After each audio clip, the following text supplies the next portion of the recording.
2022 को और निर्णय आया कि छत्तीसगढ़ सरकार में आदिवासियों का 32% मिलने वाला वो अब 20 हो गया है।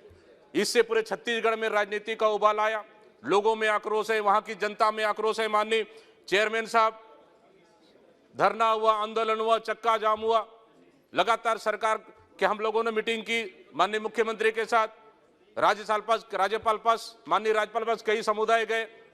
उसके बाद छत्तीसगढ़ सरकार ने बड़ा निर्णय लेते हुए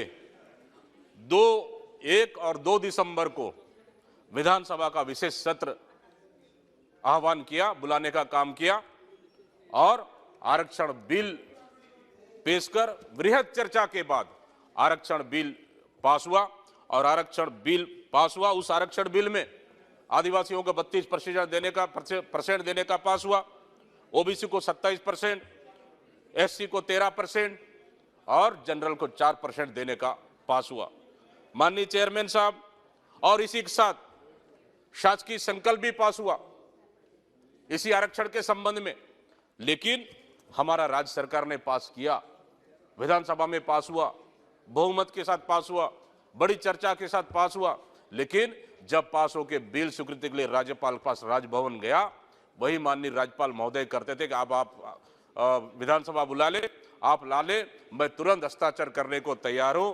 हमारा सरकार ने विधानसभा बुलाकर पास किया, राजभवन हमारा बिल गया, लेकिन आज तक राजभवन में हमारा आरक्षण का बिल लटका हुआ है। आज तक माननीय राज्यपाल ने दस्तखत तक नहीं किया है। माननीय चेयरमैन साहब, इससे लगातार आदिवासियों में आक्रोश हो रहा है, वहां के लोगों में आक्रोश हो रहा है, वहां जनता आक्रोश हो रही है कि हमारा आरक्षण बिल लटक गया है। हमारा आरक्षण बिल विधानसभा में पास होने के बाद राजभवन में पास नहीं हो रहा है। ये लगातार लोगों में आक्रोश हो रहा है। और माननीय राज्यपाल जी, इसको मैं तो समझता हूं, इसको बहाने बनाकर, इसको बहाना ढूंढकर इसको लटकाने का काम कर रहे हैं। जबकि हमारे माननीय राज्यपाल महोदय वो भी आदिवासी है। माननीय चेयरमैन साहब, उनको तो रातों रात अगर हमारा बिल आया, रातों रात उनको दस्तखत करना चाहिए। लेकिन वो सोच रहे हैं, विचार कर रहे हैं। एक आदिवासी राज्यपाल होने के बाद आदिवासी राज्य में और आदिवासी लोगों को आरक्षण देने के लिए सोच रहे हैं। ये कहां का न्याय है माननीय चेयरमैन साहब? माननीय चेयरमैन साहब, निश्चित रूप से माननीय राज्यपाल,